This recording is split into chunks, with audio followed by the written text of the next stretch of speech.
Yo, yo, yo, this is Steve with another episode of the Black Superheroes Matter podcast.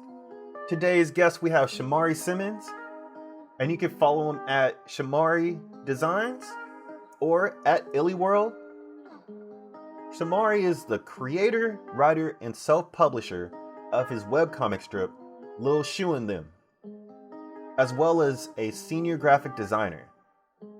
Shomari was born and raised in Atlanta, Georgia. He has always had a passion for creativity, whether it's creating experiences or being inspired by the creativity of others. And so we definitely dive deep into that creativity and how he's been able to navigate that through these crazy times. And excited for y'all to hear his story. So without further ado, let's get it started. I wanted to take a break from the episode to let you know that we have some merch that is available. Over at Iltopia Studios, you can find the Black Superheroes Matter art book, which is a collection of illustrations that reimagine your favorite superheroes through the eyes of children of color. We also have a bunch of sticker packs, over 120 different sticker designs of your favorite superheroes. More importantly, we have our Color Me Super coloring book series. Definitely check out the merch at shop.iltopia.com or blacksuperheroesmatter.com. And now, back to the episode.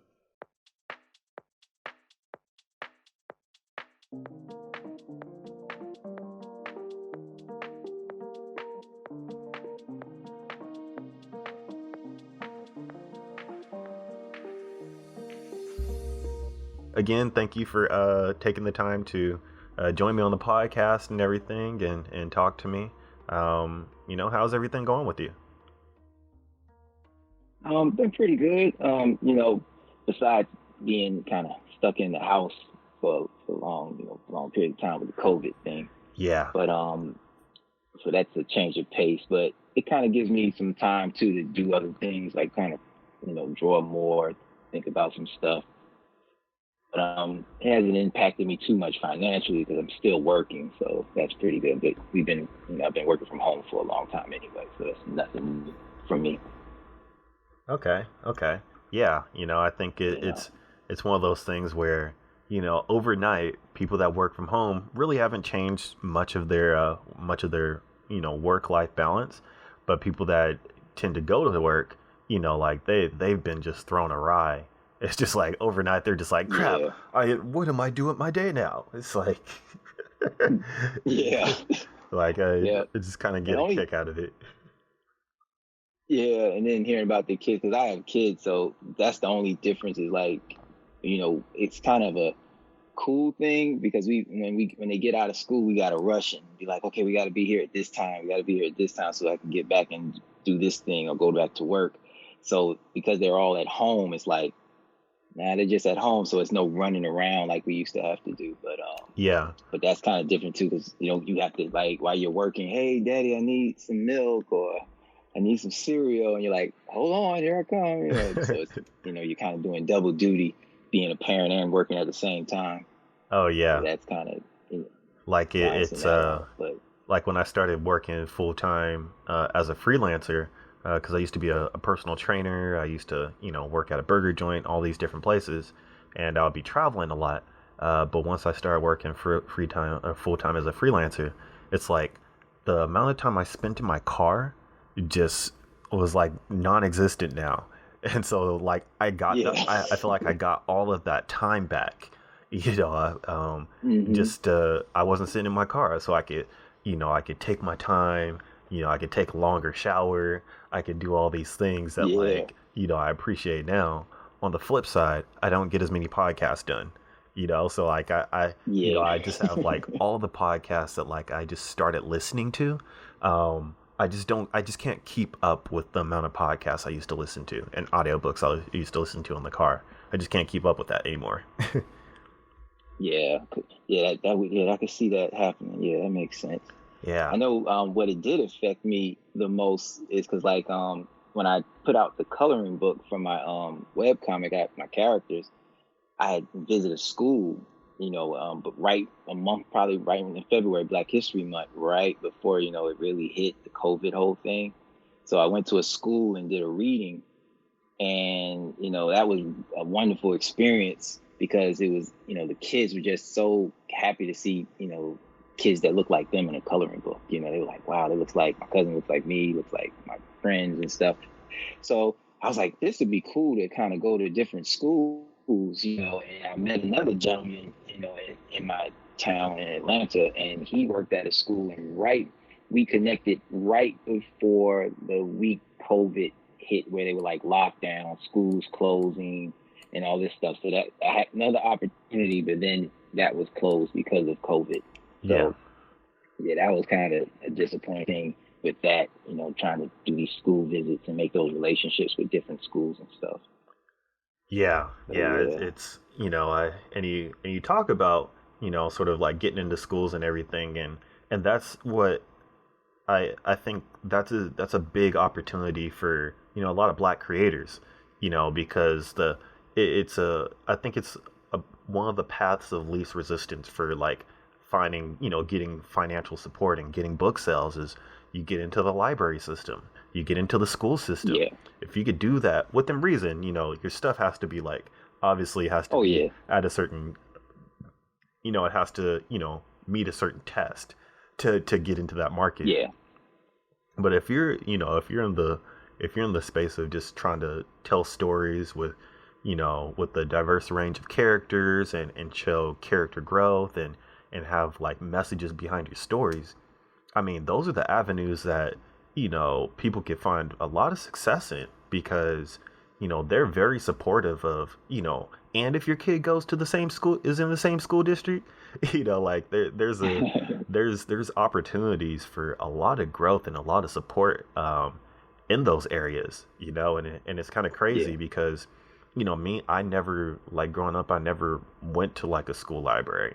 You know, the only time I did go to like the school library was to like try to avoid something, you know, like I wasn't going to the library, but like I find myself now like, you know, trying to get my stuff into libraries because I see the value in it, you know, and I see Yeah. that there's opportunities with it that I really didn't, you know, I just wasn't aware of, you know. Yeah. And what's cool about the libraries now, because I know when I was younger, the library, like the public libraries, they didn't have too many graphic novels Yeah, then. And, you know, and graphic novels probably weren't really that big at that point either, but it was more like just children's books. yeah, But now you can walk in any library and you can find, you know, a range of comic books from you know, the junior or juvenile level all the way to like young teens, which is pretty cool. It's like, you know, because I walked in, I ended up like getting like 15 books, just like, wow, let me read this, you know, it's at the library, you know, let me check it out. And I was just amazed by the collection that they had, you know. So I thought that was pretty cool. And but you know, it is a different avenue, especially for Black creators now. I think, you know, you can't go through the traditional means, you know, through trying to go through stores sometimes because of the overhead or, you know, the things you have to produce or the on-demand printing and, you know, what they require. But the schools, just to find your audience, you know, because I think for me, I don't know if it's for everybody else, but what I've noticed with the audience sometimes is that, you know, your audience may not be in the same channels as the mainstream, you know, yeah, comics where, you know, where people might be like, oh, you know, I didn't, you know, like there's always hear people say, I'm looking for content, I'm looking for Black content, I'm looking for Black content. It's so great to see you do, you know, do us or do something that looks like my kid. You know, it's wonderful. And I'm like, wow, if you knew how many things are out there. You know, and I see things online, I see things on social media, and there's a lot of Black creators making characters that look like us. You know, they look like Black people and people of color, and there's a lot of diversity there. But I think it's just trying to get that out there to the people who can't find it. You know, they're looking, but they don't know how to find it. yeah, And I don't know if that's true for everybody, but that's what I've noticed. yeah. I think it's you know, I think it's there's a lot of things that you know people are producing. I mean, even look at the webcomic space. You know, like the webcomic space is Yeah, definitely given a lot of opportunities and for diversity, just you know, and characters, diversity in storytelling, just diversity in presenting a story. Not even just the storytelling part, but yeah, how a page is laid out. You know, um, you just by having sort of like that infinite scroll capability, it takes sort of the idea of an actual page and makes the page canvas infinite. And and I think Yeah, for me it really has affected the way I produce things, because it it forces you to sort of adapt to that model and adapt to what people are looking for in that and what's successful there. And I think that especially when it comes to like getting your book into schools and libraries and stuff, the like it's one thing to have an idea and a property, and it's another thing to adapt that property to an audience that could buy into it. yeah, And quite often, I don't think people really, in general, I don't think people really see the power of intellectual property in that way. They see sort of like yeah, they see comic books and they see like maybe animation or they see characters, but they don't really see sort of the power of the IP. yeah, yeah. It's definitely power in IP. Like, cause like you said, they're focusing on like just the story of it, but just the product. You know how it can be a product, and you can take it to different places. I mean, you can look at a lot of things. I mean, just traditional characters like Batman. I mean, you got people who don't even read the comic who are fans of the character, and Right? that says a lot about that particular character. I mean, there's people that identify with these characters and don't even know anything really about them. Just because they've seen them, because of the way that it's been embedded in the culture. You grow up, like Charlie Brown. Like how many people actually probably read the strips compared Yeah. to how many people know about them. You could probably see the difference, but that's just how it connects with people and how people will talk about it. So yeah, you have to think about how you can integrate your IP into those places. Um, and I think that's why I did the coloring book. It's one of those things where I usually because what I did was like Little Shu is just it started as a web comic, but originally I had designed the character a long time ago when I was in college, and I kind of slept on it. I put it to the side. I wanted to do like animation with it, and after a while, it was like time wise, budget wise, it just didn't seem realistic. It just didn't seem like I could pull that part off. So I just kind of laid it to rest.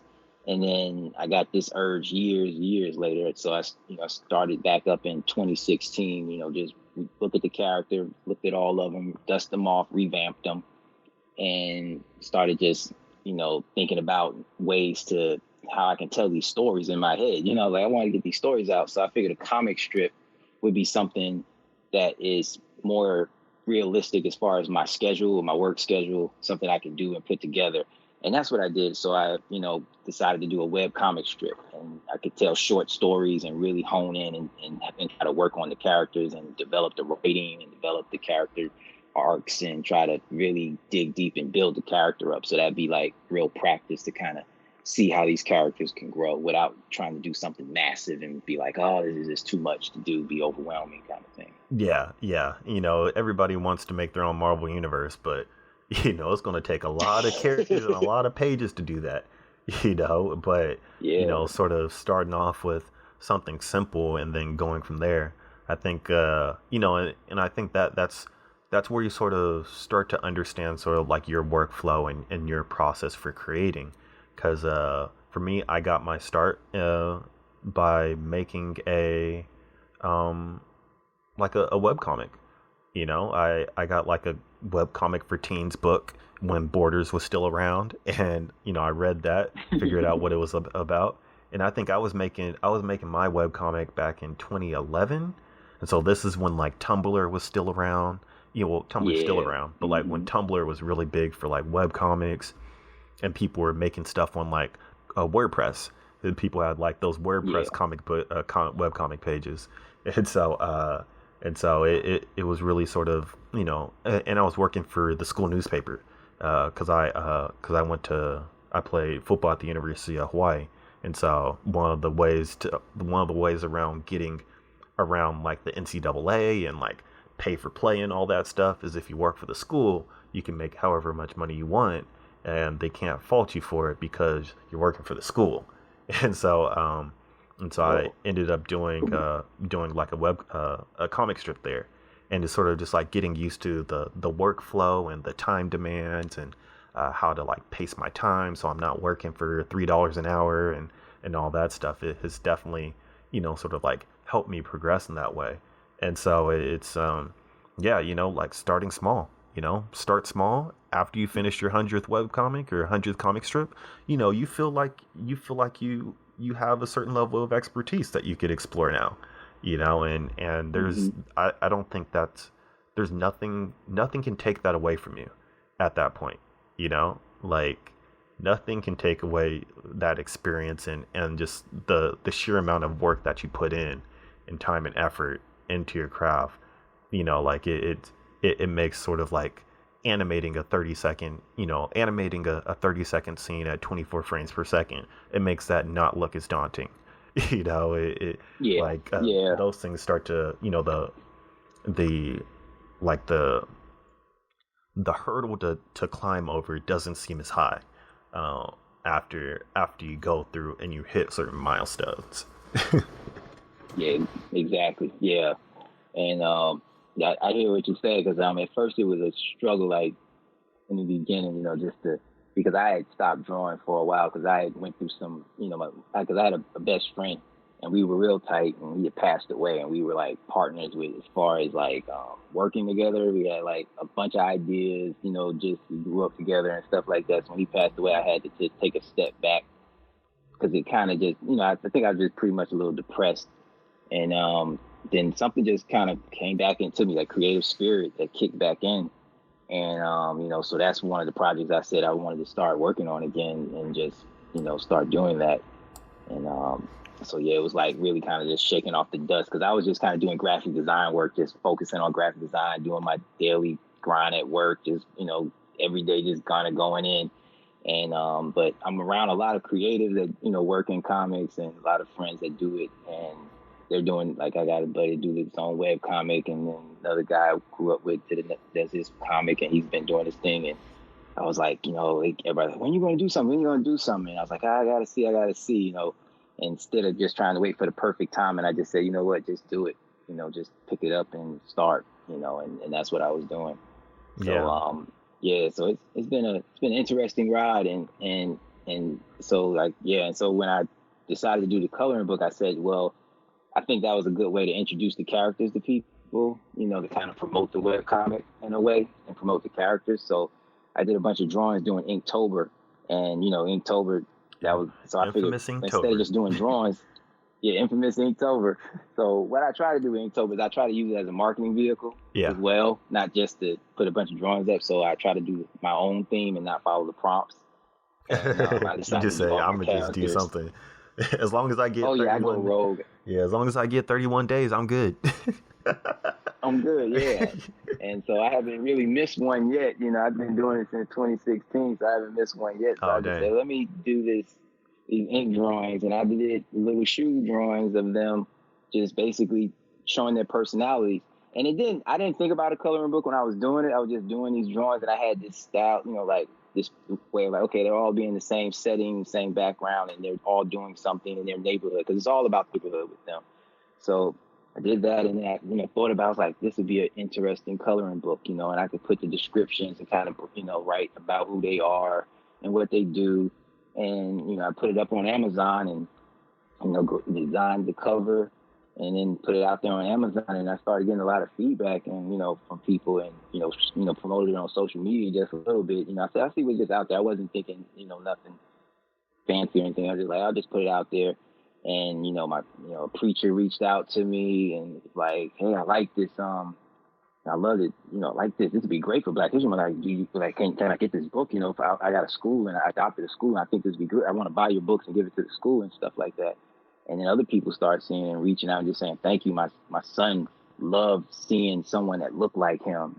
And and this was great for my kids, and it's great to see see us in different, like because my characters are all different, even though they're all African American, they're all different in the way of they're not fitting a stereotype, Yeah. and they felt good, like it felt like it was realistic in the way, like no, you showed us in a different light, not just the okay, just the the athlete or the rapper or the gangster, the negative type. You showed them in different ways. So just seeing that impact really, that was just really cool to me. Like because I was doing this really mainly for myself and just put it out there in the world to see what would happen. But just to see how the kids react and their parents react, it made me really feel good about it. And just the power of art. And that's how I felt when I was younger. Like when I started seeing books like Brother Man, and when I was a kid, and seeing just other different Black characters out there, I would get fascinated. Even though there was other things, but just seeing myself made me say. And then when I saw the people behind it that looked like me,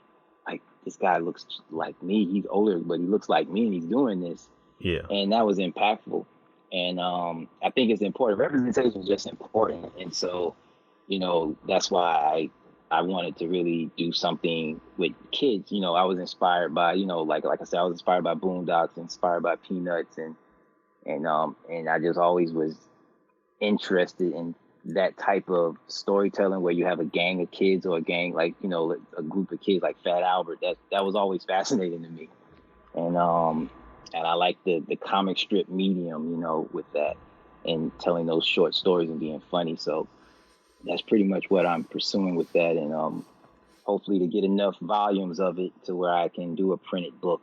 That's the end goal for that one. Yeah. I think when I made the conversion, when I decided to leave Tumblr, I think I had like 500 or 600 strips. I think I had like 5, because I did my webcomic, or not my webcomic, but I did my strip from 2011 to 2017, 16 or 17. And then from there I was like, okay, I have enough. I know sort of the comic strip medium, and I know sort of like the pacing, and sort of like that like that comedic timing that you could have with like a strip.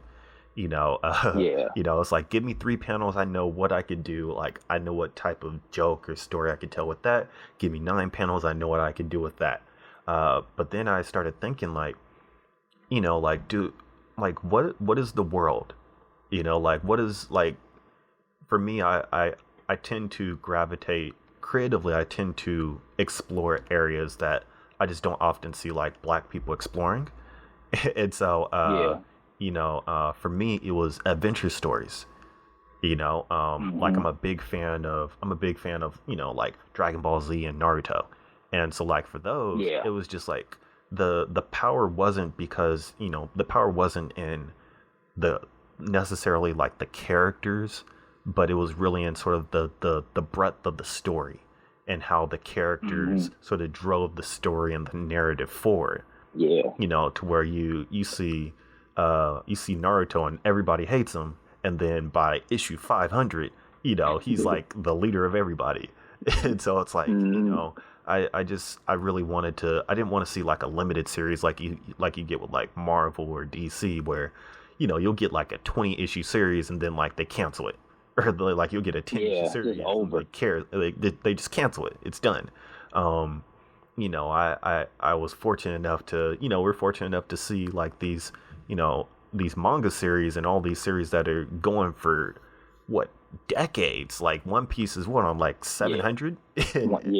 One Piece is and that's true. Yeah, but like quite often, like, you don't get to see sort of like that sort of evolution of a character from issue 1 to issue 100 or 200 or 300 with a Black character. And so I sort of like started on that journey of like saying, okay, what if I take, I'll still do comics, like I'll still do comic strips and do those as like web comics, but I really want to tell an adventure story and show the evolution of like this character. Start from like, where he is now and really achieving a dream. And that's sort of the space that I've like really, really occupied. Quite recently, over the past couple of years, and it just became just how many pages can I create within this narrative, and so eventually I'll get to that 100 chapter mark, and then I'll be sitting pretty happy and seeing where I go from there. but I think that's sort of like my mission now, and you know, I'm really curious to see at the end of that who else is sort of taking that journey as well. Yeah, yeah, that's cool. Like, cause yeah, cause it's, like you said, it's always power in the story. You know, like I think that's the key thing is making sure your character, whatever your character is doing, it's making the story, it's pushing the story forward. It can't just be, you know, just because it's cool or something Yeah, weird. You know, it has to drive the story to keep the audience interested and get to reach that arc. yeah, You know, of the characters, and like you said, with growth, because it can get stale. And I think that's a challenging thing. You know, I think that's the challenge that comes with, like you said, working it out, experience. You know, keep doing it and doing it and learning from your mistakes and getting better at if you keep writing, you just have to write. You know, you have to keep writing. You have to keep coming up with ideas and doing the yeah. story. But you just have to hone in on your craft and really practice. But it sounds so simple when people say it, but it's a hard challenge. And you I know, so mean, my hat's off to you, man, doing that. it Like, sounds simple, but each one of these things, and you know, like you know, like I think working in comics, it's like you could come up with an idea for a script in like a couple of minutes, mhm. and to manifest that script visually, you know, that could take days. You know, it could take hours, it could take days. You know, sometimes you'd be like, just this idea is just not translating well on the Working, page. I need to just take a yeah, step back. You know, yeah, like it just like the amount of time just between, you know, the idea to sort of like seeing a visual of that, uh, you know, it's an indefinite amount of time, you know. yeah. It I is, it is. remember for one of my books, I made the sketch, and it really just started off as a sketch of a scene. I made that sketch um, in 2015. I made that sketch in 2015. I didn't actually implement that sketch and ink it until last year. Wow. It was Yeah. just like, and it was crazy because I remember that because I just came up with that sketch, and I was sitting in the airport going to like a family reunion, and we have our family reunion like every 2 years, and so yeah, Hmm. we have it every 2 years, and we alternate different places. And so I remember I was going to my family like the same like the year that I was going to that same location um, was the year that I like actually finished like that page, and and prior to that, you know, I didn't do anything for you know, the 4 years prior. I kind of just scanned it into the computer, and then I put it in a folder on my computer, and so I don't even know if I have the actual original drawing anymore. I just have a digital version. I just have to trace over that mess, you know, and fit it Oh, within the wow. story. But you know, when people talk about it taking years to like make a comic, or years you've been working on this for years, you know, at first I was like, how are you going to be working on the same page for a couple years? Like, you can get no progress, but you know, you see Yeah. why, because you know, things change. It like, yeah, just Yeah. things Things change. change. You know, you Yeah. I used grow. to beat myself up about it. But yeah. Sorry. Yeah, There I you mean, go. like, you grow, you gain new experiences, you have new insights, and yeah, it could be frustrating sometimes, but hey, you know, what can you do? You can't control it. Yeah. It's funny though because you feel that frustration as a creative and everything, and then it's almost like you punish yourself. It's like you jump into something to punish yourself because you want to do it and you get frustrated with it, but then you go right back to it. You know, Yeah, if because you love it, and people look at you like, what, you get so, you know, it's just like I want it to be right. I'm challenging myself. Yes, it's kind of challenging where you get upset, but it's one of those fields that you just, you know, as a creative, you just have the drive to do it, yeah, no matter how it may come out. You're like, okay, it's not perfect, but I'm gonna still keep doing this. You know, you don't let it discourage you. But I don't know what it is that makes you keep going back. You know, but it's this feeling of like I have to keep doing this even if I'm not quite there yet. I'm gonna keep trying and keep trying and keep pushing. And you slowly might see the evolution, but you know, others may see it quicker than you because you're so close to it. yeah, But you be like, I'm steady pushing through. They're like, no, you made some progress here. And you're like, I did. Kind of when you look back, like you said, when you look at you went back, years later and you see how you can make it work. But you probably looked at that drawing like, oh, I can change this and perfect this based off what you know now. And you can, so you look at your old stuff and be like, wow, I can improve this, and that what I've learned over the years, keep working on it and keep doing it. And then you look at other people that you look up to and you see where they started and you look at it like, okay, everybody got to go through this process. Everybody has to get their bumps and bruises and learn and just, not everybody's, just a person that comes out and just gets it perfect the first time. And that's been one of my challenges. I've always wanted it to be perfect, so it takes me a long time to put it out because I'm like, oh, I want to try to get it. And the sad thing, the realistic thing, it's not sad, the realistic thing, it'll never be perfect, no matter how much you look at it, because you like it. You'll look at it a year or next day and be like, you know what? I thought this was it, but it's not quite there yet. Yeah. So, I think it's just really focusing on that storytelling. Though. But yeah, I feel what you mean. It takes a long time.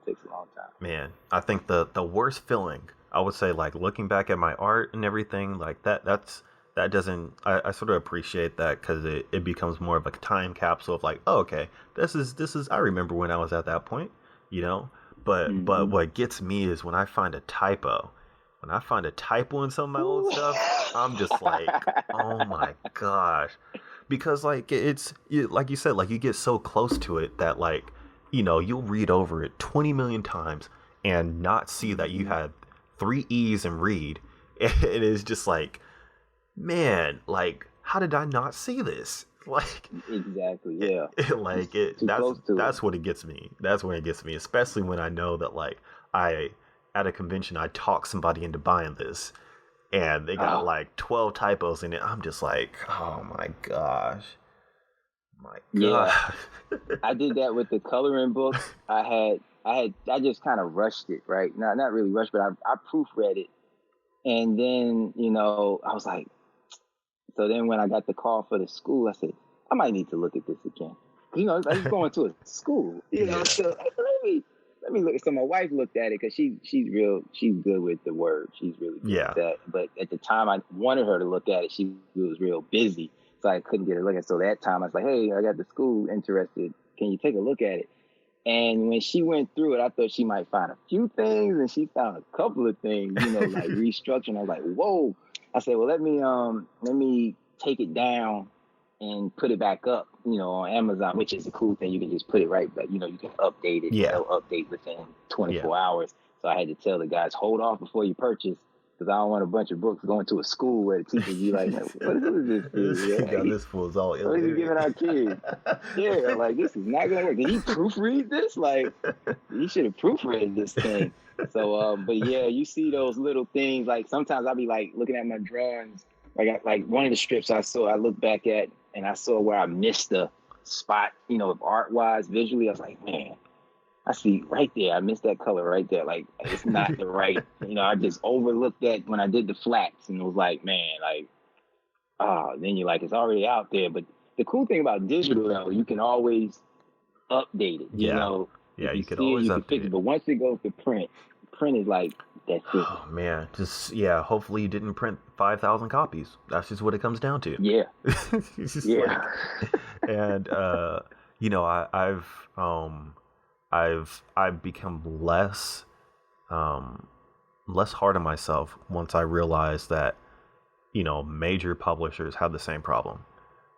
Like, and it's weird when you like see when you buy a book and then like a book has a typo in it and all these things, when you see the credits and there's like 20 different names that have okayed this, and they left 12 typos in here, and it's like, dang, y'all, everybody missed this and I found it. It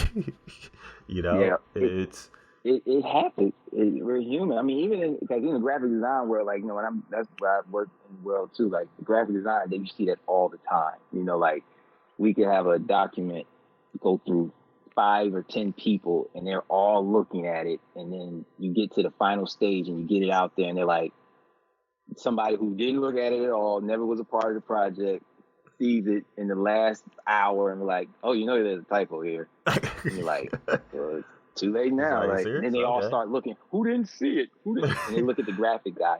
Like, I'm supposed to read everything. Like, I'm not the proofreader. Yeah, it's like you give me some text, I'm copying and pasting that mess. Like, don't see it. I don't get paid for that. And so I don't get paid to read it. Yeah. But man. But yeah, that's been the, I know, like I've found like because like like my friend Keith Cross, he does Day Black, and he was telling me he let his wife proofread stuff, and because he was like, you should get, make sure you get somebody to just read it, because like you said, when you're so close to it, and if you're especially, if you're not a writer, like, some people are writers and they're just writers, but even writers have to be proofread. Yeah. But when you're doing the comic and writing, sometimes that writing, like for me, writing is not my strongest point, of it. That's more what I'm doing now, because it's one of those things where I have to, like, you kind of want to tell this story. I got to do it. Yeah. So, it's getting better at that part of it, and writing and storytelling. And it's a mix, because you got to know how to tell a story visually, because it just can't be like a bunch of words, because a comic doesn't function like reading fiction novels or anything. You got it where you're telling everything that's happening. You got to show a lot as well than just tell. And I think that's a learning curve that, especially in the beginning when you start writing comics, that you have to think about the visual art form. It goes together, it goes hand in hand. Yeah. And especially when it comes to like action sequences and really the playing into sort of the visual medium. Because it's like I've worked with people that have never written for comics before, or written for children's books or visual mediums. They just strictly do just like prose, and they'll come in with the script where they say page 1, so and so does this, and then they do this, and then they do this, and then they do this, and we're only like a quarter into the page, and I'm like, that this is like this one page of script is like 4 or 5 pages, right? And they're like, what are you talking about? Nah, that's not how it works. I'm like, yeah, you have him doing 5 or 6 different actions, and I gotta illustrate each one of those. It might be one line on the page, but that's a panel right there. That's a series of actions. Yeah. Like, it just, when people are kind of writing, they just don't think about it that way, where like all these things have, they have consequences. All these things occupy like actual physical space. And when you're looking at words, a string of words takes up a fraction of a page, but those, when you manifest those things, it might take up 3 pages. It's just like, you just never know. You never know, exactly. And I find it cool, like, when I do see the writer and the writer does the writing thing, and then you have the artist does the art. And I find that really cool too, that dynamic. Because sometimes, some artists, they're just not writers, and they can just be great visualizing the story. They're still storytellers, but they're just not doing the writing. But when you can find that writer, that gets it, that y'all are both honed in together, I think that's some magical stuff. Because, I've seen a lot of great artists that, just can't write, but they can draw. You're like, wow, these are wonderful drawings. And then, but the story's kind of like, okay. Yeah, it's like, it looks pretty, but yeah.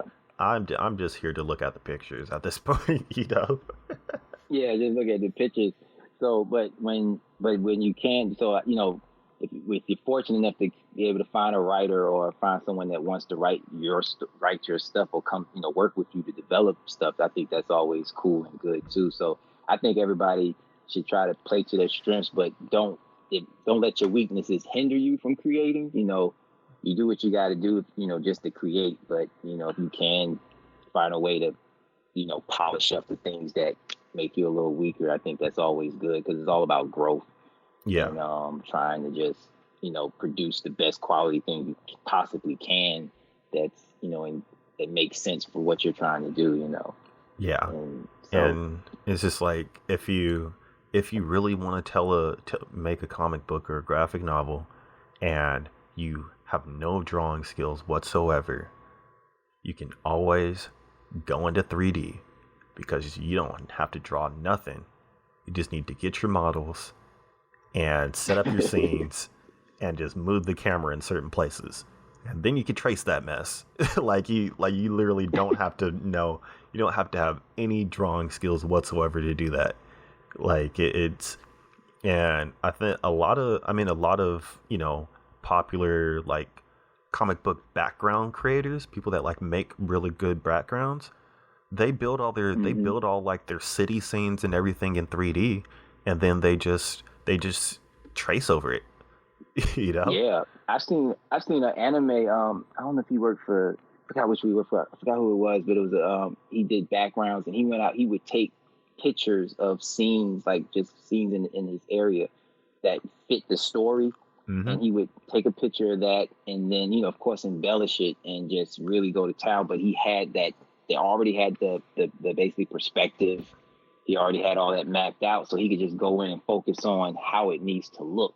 Yeah. And I think when you get, some people may call it cheating and stuff like that, but I think when you get to a level of professionalism, it's not cheating. I think it's more like, I don't have to prove to the world that I can do this. I already know how to do it. Now it's more about production and thinking in lines of how to keep things in a pipeline and streaming it and making it easier for you to complete the work and making it good, Yeah. So, I don't see those things. If it was cheating, everybody would do it. It still takes the eye. Yeah, think about when we grew up and there were Spark Notes and Cliff Notes and CheatCC.com. Everybody was using that stuff, but not everybody is taking pictures and rotoscoping. People aren't doing that stuff, and so I think as a creator, you kind of have to get over you kind of have to get over yourself a little bit.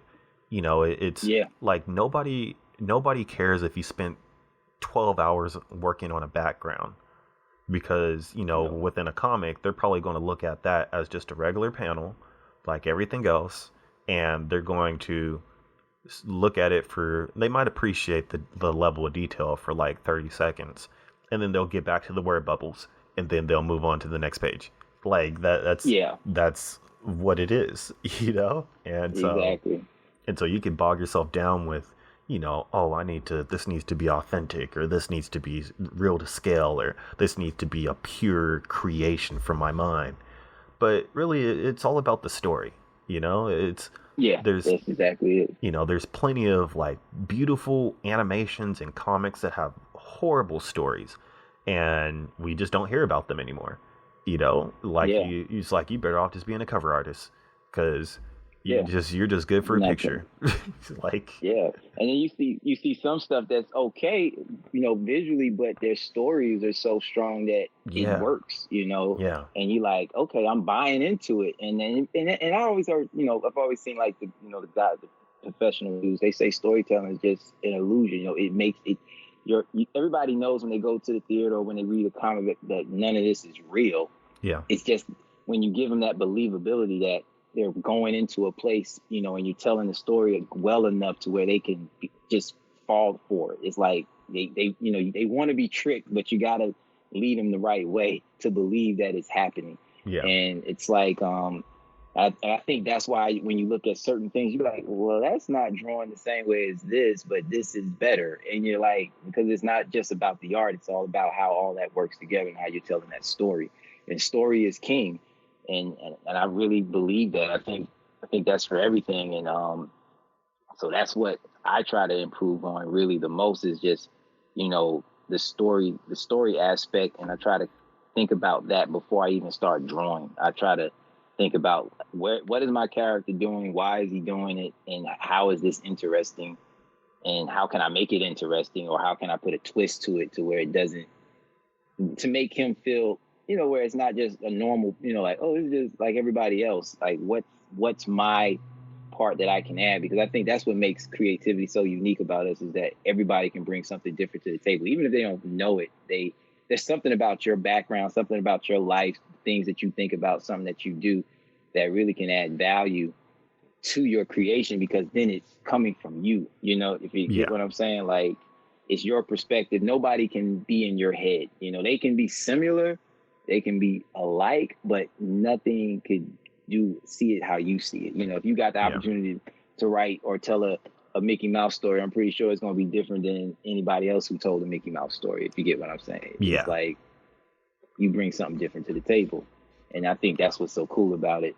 And I think that's the part you have to kind of look at and try to hone in on and say, okay, don't get too caught up trying to do what everybody, like, you know how we look up to certain artists, and you don't want to get to the point where you look up to them so much that you're copying exactly everything that they're doing. Like, well, I'm going to make a so-and-so story because my favorite artist makes those kind of stories. And you're like, no, you should, you know, if you want to do that, that's fine. But I think, you know, you don't have to copy your favorite artist all the way through, you know, that kind of thing. Yeah. It's good to draw inspiration, but if you're just trying to replicate something, it's like that already exists. Like, what makes you different? What else do you have to lend to the conversation?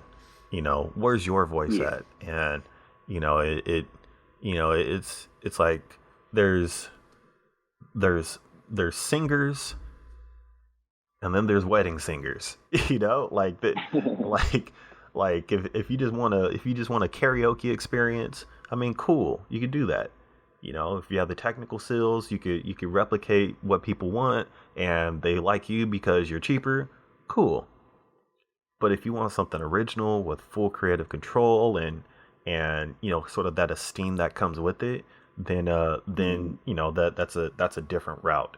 You know, and it's really just a matter of like where you want to play in, and you know, and it's, you know, it's a blessing and the curse. I mean, you know, we have the opportunity to do both, and you know, the opportunity to just choose one or the other.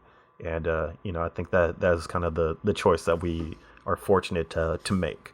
And so you know, I definitely appreciate the time, and you know, that you're taking to talk with us, and really just kind of just sharing just a little bit of philosophy and everything.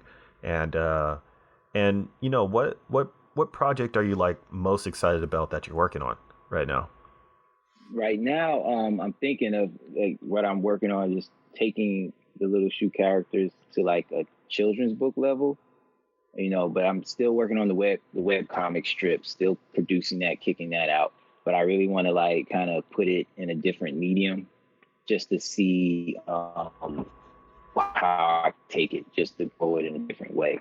You know, trying to build on those characters. That's pretty much what, you know, the next project of what I'm doing, and then just promoting the the coloring book at the moment. But that's what I want to do. Okay. And where could we find our stuff at? Okay. Oh yeah. Well, you can, you know, find me on Instagram at IllyWorld, and that has a link. You go to Amazon to find the coloring book. I have my web comic. You can find that on my Instagram feed, Lil Shu in them, and that's online as well. But pretty much all my information on Instagram. And but yeah, check me out, IllyWorld.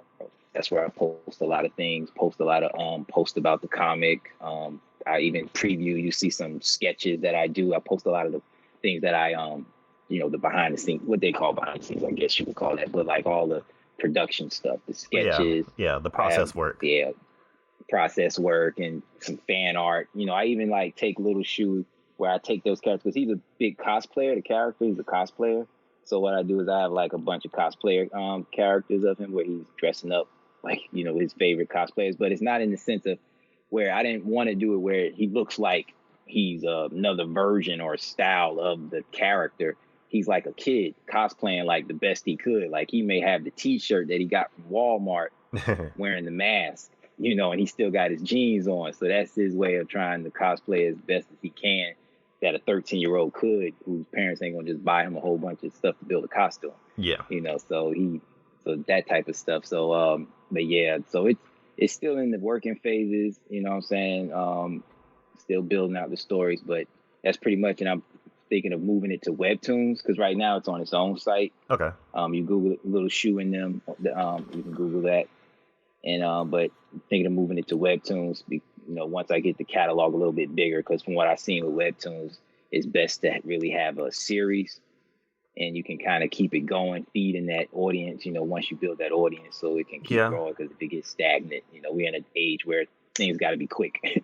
People Yeah. like to digest a lot of content, binge, and that's just the culture now. So Yeah, I would, I think I'm on Webtoons, I'm on Tapas, Tapastic, and I have my own webcomic site. And so I would just say, just, feed all the beasts. Put that yeah, mess on Tumblr, put that mess everywhere, because I think we're in an age where accessibility is the key to success. If people can access it and find it, I mean, yeah, put it on Medium. Like hmm anything that people have, turn it into a motion comic. You know, uh, there's I think it's the beauty is there's a lot of opportunities with it, and so I definitely know what you mean by that. It's trying to build the fan base up and yeah, create awareness for it. It could be daunting, but it's like we got all the tools that we need to access and put it out there. We just got to just find that consistency. yep, exactly. Yeah, find that consistency and just put it out there. You're exactly right. And I really appreciate this. Reaching out. I've been following your page, checking you out, and I like your Instagram, and it's really cool. Like some of the art that you have up there, like just seeing the different characters that's up there. Oh yeah, And yeah, yeah. that's cool. Yeah, it's it first started as really just um just an outlet for me because I played football. I had two hip surgeries, and I sort of retired from playing football. And Oh this wow. was sort of like my creative outlet to sort of like figure out what to do next. Yeah. And I just got a sketchbook one day, and I work with the Copic markers. I'm like a big like Hmm. Copic fan, and so I just had like a collection of them. And so it really gave me an opportunity to sort of just like explore the medium, play with composition. Like I'm a big Scotty Young fan, and so I was like, Oh yeah. what if I were to sort of like take that sort of essence and style, and my style is like very like super deformed and like that chibi sort Hmm. of style, and Oh yeah, yeah. and I like like that too. yeah, and just like I just started playing with composition. So I kind of gave myself a prompt of like, what if I created like all of my favorite characters growing up. I just made them black, and I did sort of Hmm. like mashups that you would never see. Like Kingdom Hearts versus Ninja Turtles, and Yeah. like Spawn versus Green Lantern, and really see like stay true to the characters, but like do that in like a playful way.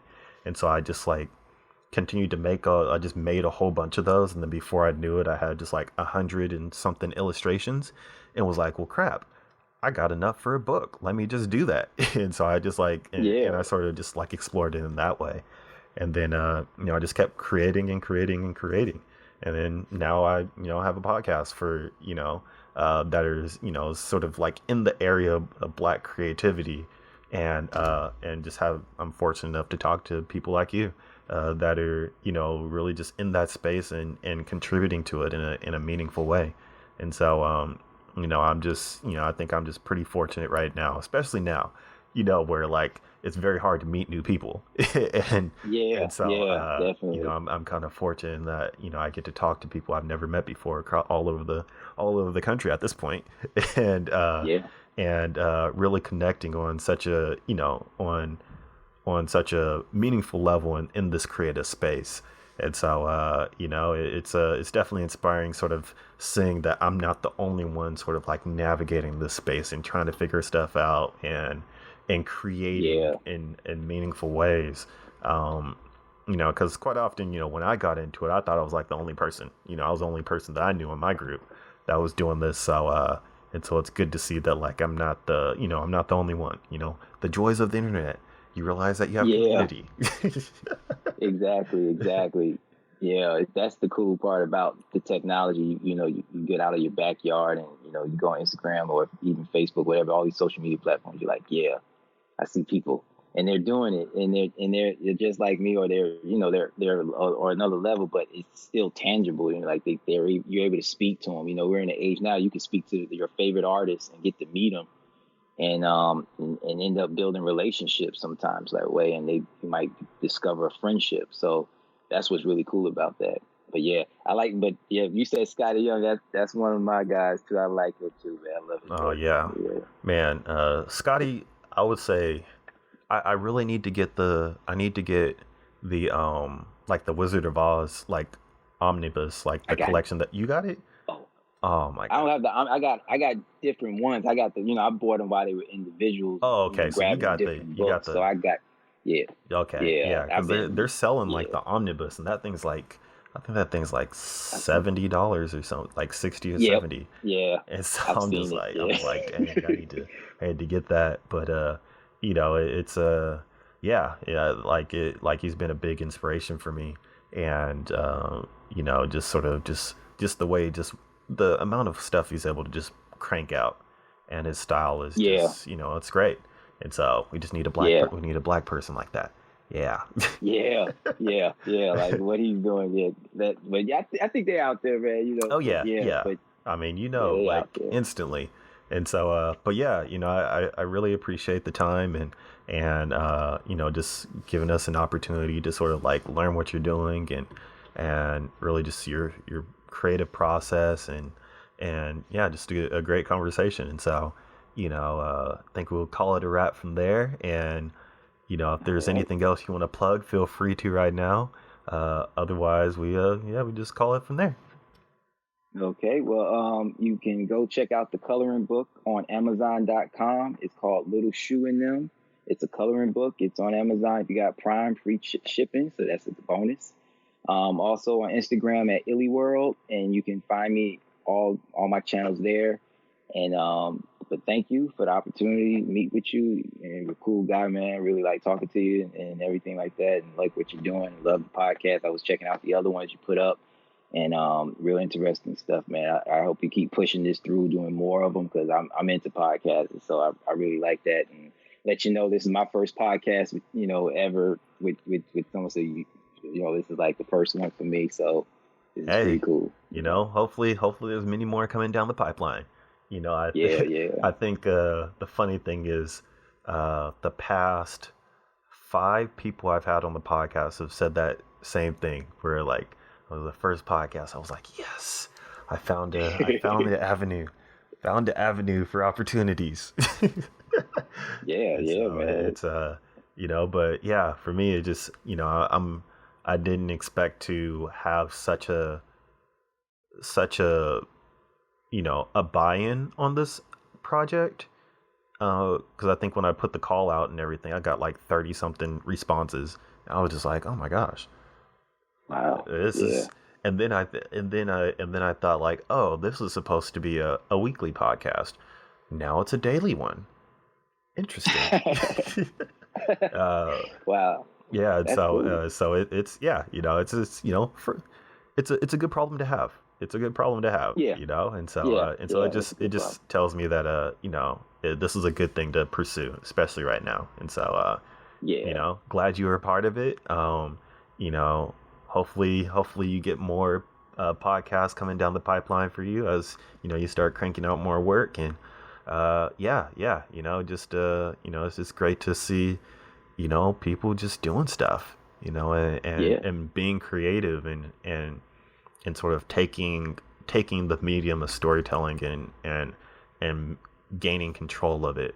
It's just really inspiring to see, because I don't think it was something that I was really used to seeing growing up.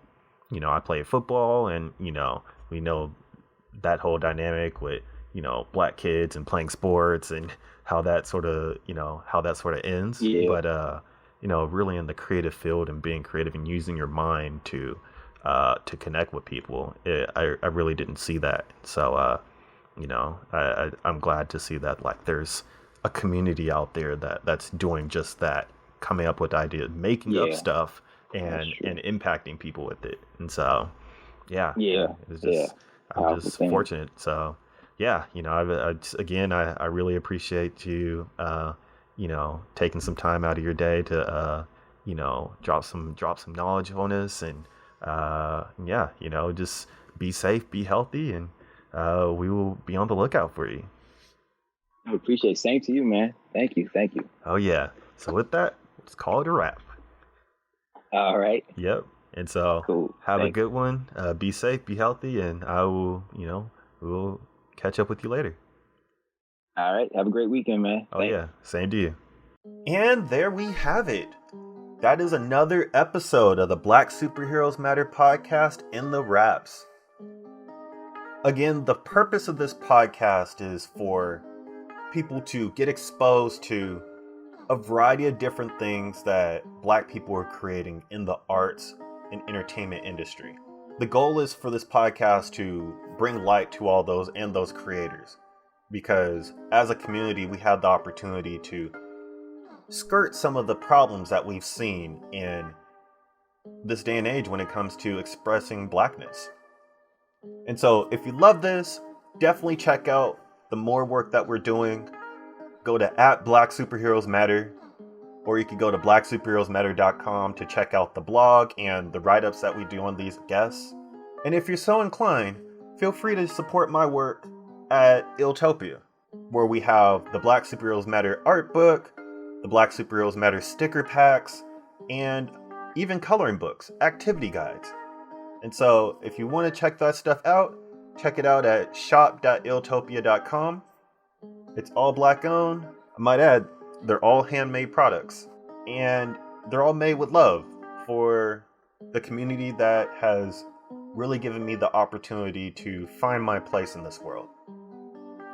And so, again, thank you for another wonderful episode. Thank you for listening. Feel free to follow all the stuff that Black Superheroes Matter is cranking out.